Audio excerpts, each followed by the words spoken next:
में यज्ञ में अग्नि कुंड के अंदर पूर्ण आहुति पर जो गोला समर्पित किया जाता है और एक बीला बैसाख महीने में जो मुझे समर्पित कर देता है उसको 1000 अश्वमेध यज्ञ का पुण्य फल प्राप्त हो जाता है।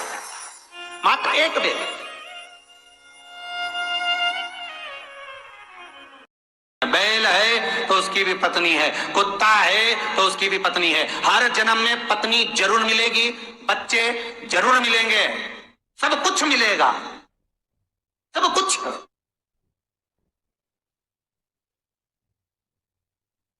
हर जन्म में मिलना, पर हर जन्म में एक माता पिता की सेवा और एक सत्संग कथा नहीं मिलेगी। मान लो कुत्ता बन भी गए, कोई लाके बिठा भी देगा तो समझ में आएगी? अरे बोलो तो रे। इल्ली बन गए तो समझोगे, कीट बन गए तो समझोगे, पतंगा बन गए तो समझोगे, कौवा चिड़िया बंदर कुछ भी बन गए तो क्या कथा समझोगे? हर जन्म में पत्नी बच्चे सब मिल जाएंगे, पर ये हरि कथा सत्संग शिव महापुराण ये नहीं मिलने वाली। मिल भी जाएगी तो कथा भाजता रहेगा महाराज, और तुम हवा में उड़ते रहोगे, चिड़िया बनकर, तोता बनकर, पक्षी बनकर, जलचर बनकर, थलचर बनकर, वायुचर बनकर। सब कुछ मिलेगा, खाने को अन्न भी मिलेगा, क्योंकि पैदा उसने करा है तो भोजन तो देगा ही शरीर। तुम तो जंगल में जाकर बैठ जाओ तो भी देगा, उसकी जवाबदारी है। पैदा करा है, नहीं तो झगड़ लेना तू तो।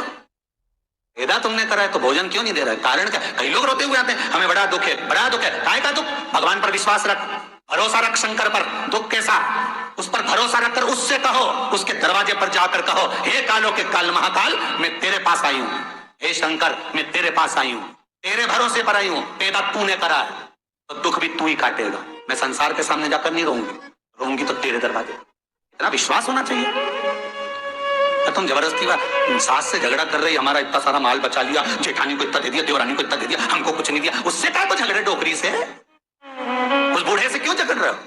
वो बूढ़े माँ बाप से झगड़ा कर करके करोगे, उसको इतना दे दिया, उसको इतना दे दिया, हमको तो कुछ नहीं दिया, सास ने सारी अंगूठी उसको दे दी, 3 चेन थी सब धर ली, ना जाने किसको दे दी, हमको तो कुछ नहीं मिला। तो उससे क्यों झगड़ा कर रहे हो भाई? झगड़ा करना है तो देवाधिदेव महादेव से करो, जगत का बाप है वो, उससे कहो कि तूने पैदा करा है, दुख भी तू काटेगा। मैं इनके भरोसे पर नहीं आई, मैं तेरे भरोसे पर आई। माता के गर्भ में जब थी पेट तूने भरा था, मरूंगी अग्नि भी तू देगा, तो ये बाकी का समय का गुजारा भी तू कर। बैठ जाए पर मत, बिल्कुल देखो आए कि नहीं आए। पर तुम्हारी आदत तो ऐसी है ना, तुम दूसरे के पास जाकर ऐसी झगड़ा करती हो, सास से कहती हो, ससुर से कहती हो, देवर जेठ से झगड़ा करने जा रही, हमारी जमीन दे दो, जमीन दे दो। उससे कहो ना कि मैं किसी से झगड़ा करने नहीं जाऊंगी, सब तुझे मालूम है। मैं नहीं बोलूंगी कि इसमें 2 एकड़ मेरी कि 3 एकड़ मेरी, तू जान, तेरा काम जाने, अपने कोई मतलब नहीं। सीवर वाला महाराज बोला आग लगे बस्ती में अपन रहो, अरे बोलो तो मस्ती में। अपन तो बढ़िया खजूर की चोटी करो ने, बेलपत्री उठाओ ने, शंकर जी के द्वार जाओ, बस झगड़ा करो तो उससे करो, क्यों जगत से झगड़ा कर रहे?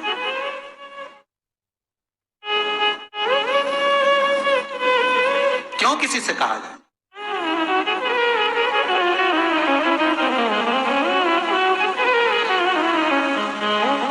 महाराज चुनाव का जब समय आता है ना, तो उस समय पर अच्छे अच्छे दिग्गज से दिग्गज पैसे वाले पैसा भी देने को तैयार होते और हाथ भी जोड़ते, भैया टिकट दे देना। परीक्षा में बैठने वाला व्यक्ति, एक परीक्षा में बैठने वाला लड़का लड़की, कोई एग्जाम में बैठ रहा है, कोई परीक्षा में बैठ रहा है और वो एग्जाम निकल नहीं रहा, तो गाय के दोनों सींगों के अग्रभाग, ऊपर का भाग, उसको हमारे यहाँ कैलाश पर्वत माना गया, उस पर शहद लगाकर, उसके अग्रभाग में शहद लगाकर, बेलपत्री के मध्य भाग में उस सींग का शहद लेकर मध्य भाग में लगाकर शिवलिंग पर चिपका दीजिए सामने, और ओंकार का नाद कर कर उस पत्ते को निकाल लीजिए, उसका शहद मस्तक पर चंदन में घोल कर तिलक लगाकर परीक्षा में जाकर बैठिए। आप जितना याद कर कर गए हो, आपके सम्मुख में, आपके एग्जाम में वही आएगा जो आपने याद किया है, और आप उसको क्लियर कर सकते। जा रहे हो और कार्य नहीं हो रहा, बहुत समय से लगे हो कि मेरा ये काम बहुत जरूरी है और होना चाहिए और नहीं हो रहा, बहुत प्रयास